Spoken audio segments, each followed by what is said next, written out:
আজকে হলো শ্রাবণ মাসের চতুর্থ এবং শেষ সোমবার। এমন একটা সুন্দর দিনে যে এরকম একটা ঘটনা ঘটবে আমি কিন্তু সত্যি আশা করিনি। তো সকাল সকাল ঘুম থেকে উঠে স্নান টান সেরে আমি এখন মহাদেবের জন্য মালা গাচ্ছি।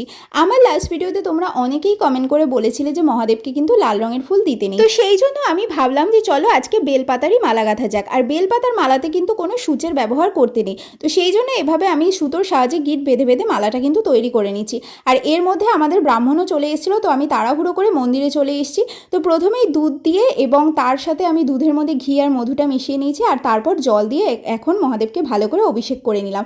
আর এইদিকে আমি মালাটা পরিয়ে দিচ্ছি। আমার মালাটা দেখে কিন্তু তোমরা কেউ হেসো না, আমি মালাটা কমপ্লিট করতে পারিনি, তার আগেই ব্রাহ্মণ চলে এসেছে, অর্ধেকটা আমি কমপ্লিট করেছি।